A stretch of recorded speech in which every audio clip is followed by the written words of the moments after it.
Shalom, salam sejahtera bagi kita semua. Saudara, saya adalah saksi dari perbuatan tangan Tuhan yang luar biasa. Saya adalah saksi dari bagaimana Tuhan bekerja, berkarya di dalam kehidupan saya. Saya mau katakan buat saudara, saya pernah merasakan bagaimana ditinggalkan sendiri. Saya pernah merasakan bagaimana tidak dianggap sama sekali.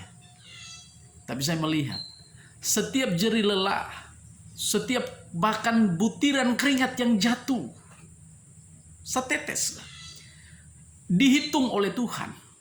Kata firman Tuhan, sehelai rambut pun tidak akan dibiarkan jatuh. Allah begitu peduli kepada saudara dan saya. Siapapun saudara yang ada di luar sana. Saya saksinya. Bagaimana waktu ditinggalkan, bagaimana waktu dianggap remeh, bagaimana waktu ditolak, saya adalah saksinya. Tapi kalau hari ini saudara, Allah mengubah segalanya untuk kebaikan. Karena itu Bapak Ibu Saudara, Dia Allah, Dia Tuhan yang pernah membelah laut Teberau untuk bangsa Israel melewatinya. Sekalipun musuh juga coba untuk mengikuti jalan itu yang Allah buka bagi bangsa itu. Tapi dengar baik, hanya orang pilihan, hanya orang yang ditentukanlah yang akan mampu menyelesaikan perjalanan itu. Musuh tidak bisa menyelesaikan. Ya, Roh Tuhan tidak ada duplikat. Tidak ada duplikat Roh Tuhan. Tidak ada peran pengganti. Karena itu Bapak Ibu Saudaraku yang diberkati Tuhan, hari ini saudara, ketika engkau dengar firman Tuhan, terima Tuhan, terima firman, terima kebenaran. Karenanya kebenaran itu yang akan mengerjakan di dalam dirimu kehendak Bapa. Firman Tuhan di dalam Efesus, surat Paulus kepada jemaat di Efesus berkata bahwa Tuhan yang melakukan, Allah lah yang melakukan di dalam kamu baik kemauan bahkan pekerjaan baik. Ya. Jadi yang melakukan itu adalah Tuhan. Bagaimana Tuhan mau melakukan kehendaknya di dalam kita kalau firman-Nya tidak ada di dalam kita? Amin. Karena itu Bapak Ibu Saudara, renungkan firman, dengarkan firman. Tangkap kebenaran itu. Itu kehidupan bagi kita. Saudaraku yang diberkati Tuhan, kehidupan yang dimaksudkan di dalam Alkitab bukanlah kehidupan yang kebanyakan orang kita lihat. Tapi kehidupan kita temukan ketika kita ada di dalam Kristus. Bukankah Bapak Ibu Saudara, setiap saudara yang ada di luar sana, sejak engkau belum berjumpa dengan Yesus, engkau mengalami banyak hal yang mengecewakan. Engkau mengalami stres, engkau mengalami banyak hal yang membuat engkau terpuruk. Tapi ketika engkau jumpa dengan Yesus, ada sebuah kehidupan yang luar biasa. Amin. Ada satu kehidupan, jenis kehidupan yang berbeda yang Yesus tawarkan. Jenis kehidupan yang tidak sama, saudara. Saya mau katakan buat setiap saudara, ketika saudara terima Kristus, Dia adalah Raja di atas segala raja. Saudara sedang menerima pemerintahan itu. Saudara sedang menerima budaya kerajaan Allah tinggal dalam kehidupan saudara. Ya. Ini satu budaya yang beda, kultur yang berbeda, Bapak Ibu Saudara, tidak sama, tidak lazim, Saudara. Sehingga pergerakannya pun pergerakan yang berbeda, pergerakan yang tidak sama dengan kebanyakan pergerakan di bawah kolong langit ini. Ya, saya saksinya, Bapak Ibu Saudara. Saya saksi daripada kehidupan yang terpuruk, kehidupan yang berantakan. Firman Tuhan berkata, bumi yang kosong, gelap gulita, belum berbentuk itu. Allah bentuk, Allah dandani. Bahkan firman Tuhan di dalam Kejadian pasal 2 ayat yang ke-6, 7, 8 di situ dikatakan bahwa Tuhan Allah membuat taman di Eden. Untuk siapa? Untuk manusia itu. Bapak Ibu Saudara, umat Tuhan, saudaraku yang di mana saja engkau berada hari ini, engkau menyaksikan video ini. Saya merekam video ini dan rindu membagikan kepada saudara. Dan saya berdoa buat setiap saudara yang ada di luar sana, engkau diberkati. Saya saksinya. Kehidupan yang tidak berbentuk, kosong dan gelap gelita. Kehidupan yang tanpa arah. Kehidupan yang kosong artinya kehidupan yang hampa. Yang hari-hari hidupnya hanya itu saja. Yang hari-hari hidupnya tidak pernah mengalami sesuatu yang baru dalam hidup. Kosong. Gelap gulita. Dia meraba-raba. Firman Tuhan berkata, firman itu pelita bagi kaki dan terang bagi jalan. Selama engkau ada di luar Tuhan, engkau sedang berjalan di dalam kegelapan. Ya, memang kita ada di dunia, pasti kita jalan dalam kegelapan, ya, karena dunia ini penuh dengan kegelapan, Bapak Saudara. Tapi kalau ada Kristus dalam saudara, saudara sedang ada di dalam terang itu, dan terang itu bercahaya, sehingga orang melihat terang itu. Tapi kalau saudara tidak ada Kristus dalam saudara, tidak ada Tuhan dalam hidupmu, ya, saya mau katakan, engkau akan berjalan dan tidak pernah mengenal. Makanya banyak orang di luar Kristus, ya, dia raba-raba sembarang. Dia raba barangnya orang, dia pikir barangnya dia. Dia raba istrinya orang, dia raba suaminya orang. Dia pikir miliknya sendiri. Karena itu Bapak Ibu Saudara, terima Yesus itu. Ya, saya tidak peduli siapapun saudara di luar sana. Ya, saya saksinya. Kehidupan yang terpuruk, kehidupan yang hancur-hancuran. Ya, tapi kalau hari ini saudara, saya dipakai Tuhan untuk menyampaikan pesan ini bagi saudara. Mari cari Tuhan. Mari hidup andalkan Tuhan. Sebab Dia Allah yang merancang kehidupan saudara. Sejak awal waktu ada di kandungan ibu. Waktu saudara ada di kandungan ibu, Tuhan sudah merancang kehidupan kita. Ya, bukan ujuk-ujuk rancangan Tuhan baru muncul. No, rancangan Tuhan sejak dari kandungan ibumu. Karena itu Bapak Ibu Saudara, jangan rusak rancangan Tuhan yang indah itu dalam hidupmu. Karena firman Tuhan berkata bahwa Dia sudah merekam kita di dalam rahim ibu kita.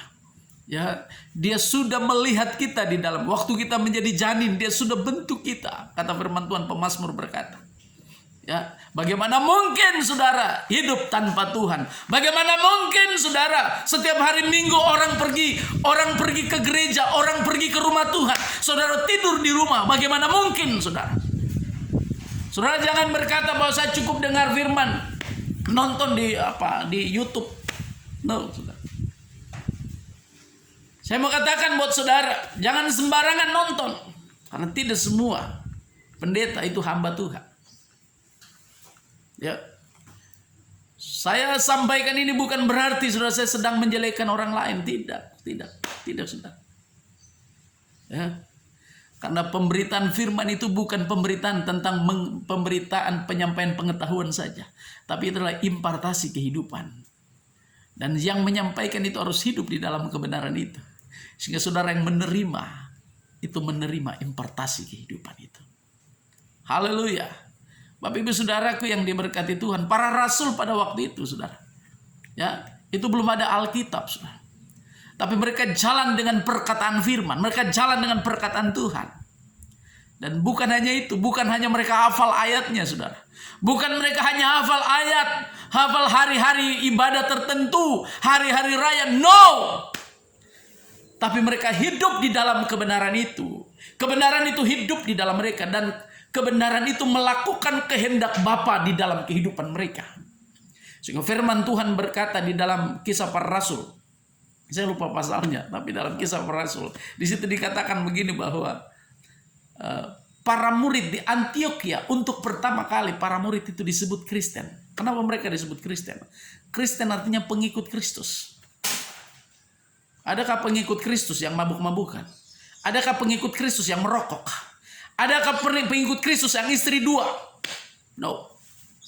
Hari ini sebagai hamba Allah, saya mau katakan buat setiap saudara, engkau yang ada di luar sana, ini waktunya engkau bertobat. Firman Tuhan berkata, jika hari ini engkau mendengarkan suara Tuhan Allahmu dan melakukan dengan setia segala perintahnya yang kusampaikan kepadamu, maka Tuhan Allahmu akan mengangkat engkau di atas segala bangsa di bumi, dan segala berkat ini akan datang kepadamu.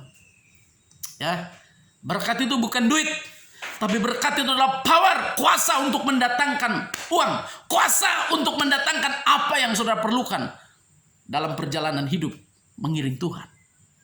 Ya, so, kalau berkat saudara diberkati, saudara orang yang diberkati, firman Tuhan di dalam Ulangan pasal 28, diberkatilah engkau di kota, diberkatilah engkau di di desa, di ladang, diberkatilah buah kandunganmu. Artinya di kota setiap perancangan orang yang mau jahat buat saudara, setiap perancangan kefasikan, dimanapun saudara berada, pembelaan Tuhan selalu ada buat saudara.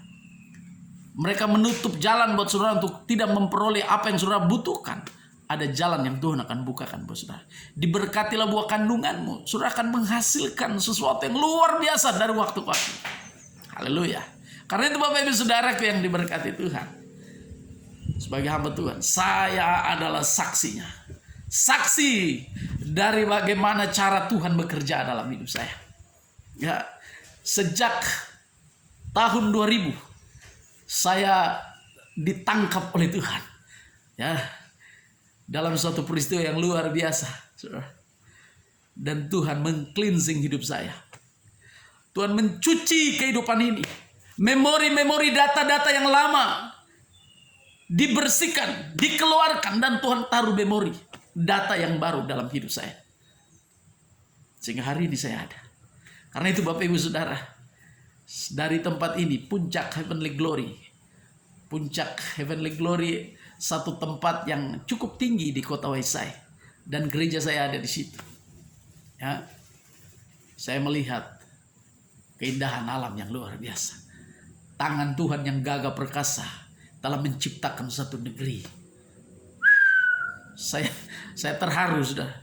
Satu negeri yang indah, satu negeri yang berlimpah dengan kekayaannya. Tapi ada banyak orang mati di dalam kekayaan itu sendiri. Saya mengatakan, jangan sampai bangsa-bangsa lain menikmati kekayaan itu. Saudara, orang yang memiliki negeri ini, saudara harus terima Yesus. Karena hanya Yesus yang akan membuat hidup saudara menjadi orang-orang yang diberkati. Saudara akan mengalami berkat, saudara akan mengalami tanda heran, saudara akan mengalami kekuatan demi kekuatan, gairah kepada gairah, kemuliaan kepada kemuliaan, iman kepada iman. Itu hanya Tuhan, tidak ada yang lain. Karena itu Bapak Ibu Saudara, terima firman, terima kebenaran. Jangan keraskan hatimu. Engkau yang suka selingkuh, engkau suka berzina, engkau suka bercabulan, engkau yang suka menipu, engkau yang suka melakukan hal-hal yang tidak benar. Dengarkan baik. Ini waktunya engkau bertobat. Ini saatnya engkau bertobat. Tahun 2021, sebelum tahun 2021 berakhir, saya mau katakan buat setiap saudara, bertobat, bertobat. Sebelum segala sesuatu dibukakan, dinyatakan terang benerang. Karena firman Tuhan berkata, tidak ada satupun yang tertutup yang tidak dibukakan.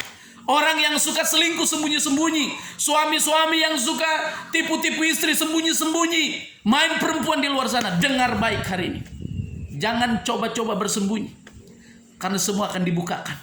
Engkau istri yang suka main sembunyi-sembunyi, ya, haleluya, ya, HP, Facebook, WA, apalagi yang tidak difasilitasi oleh dunia. Semuanya difasilitasi untuk mempermudah setiap orang untuk melakukan kejahatan. Ya, bukan berarti saudara semua hal-hal ini, ya, ini kalau digunakan secara baik, maka ini kan bermanfaat untuk membangun kehidupan rohani saudara. Tapi juga bisa merusak kehidupan banyak orang. Ada banyak rumah tangga yang rusak di luar sana, saudara. Oleh karena perkara-perkara ini tadi, dunia memfasilitasi itu untuk menghancurkan gerejanya. Ya, karena itu Bapak Ibu Saudara, Yesus berkata di dalam Matius pasal 16 ayat 18, Petrus, di atas batu karang ini aku akan mendirikan jemaatku dan alam maut tidak dapat menguasainya. Ada satu gereja, ada satu gereja yang berbeda, saudara, yang tidak sama, yang tidak lazim, pergerakannya pun berbeda, sistemnya pun berbeda, dan gereja itu adalah saudara dan saya. Karena Tuhan tidak menaruh sistem kerajaan Allah itu pada sebuah bangunan, tapi Dia menaruh pada orang-orang kepercayaannya. Siapa orang itu? Saudara dan saya. Orang yang terima Dia, orang yang mau hidup akurat, hidup radikal dengan Tuhan. Bapak Ibu Saudaraku yang diberkati Tuhan, Yesus Kristus, saya adalah saksinya. Saksi daripada kehidupan yang diubahkan Tuhan. Ya, saya adalah saksinya. Kehidupan yang berantakan, kehidupan yang hancur-hancuran. Ya, tapi saudaraku, dunia yang kelam, bumi yang kelam, kehidupan yang kelam itu tidak menghalangi tangan Tuhan untuk menemukan saya. Tuhan temukan saya dan Tuhan bawa saya untuk mengenal perkara-perkara kerajaan. Saya rindu bagikan ini kepada saudara. Ya, Mungkin ada teman-teman saya di luar sana yang mengetahui tentang saya, tentang kehidupan saya. Saya mau katakan saya tidak bermaksud untuk menceritakan, karena Paulus berkata begini, ya, kehidupan yang lalu itu sampah. Sampah tidak usah diungkit kembali. Ya, saya hanya mengatakan buat saudara, mari cari Tuhan. Andalkan Tuhan. Kalau engkau hari-hari ini hidup tidak mengandalkan Tuhan, menggunakan cara-cara duniawi untuk hidup, mengisi kebutuhan hidupmu, engkau akan membutuhkan banyak kekuatan, engkau akan membutuhkan banyak energi, sehingga itu membuat engkau stres. Tapi kalau engkau hidup dalam Tuhan, wow, haleluya, engkau tidak akan dibuat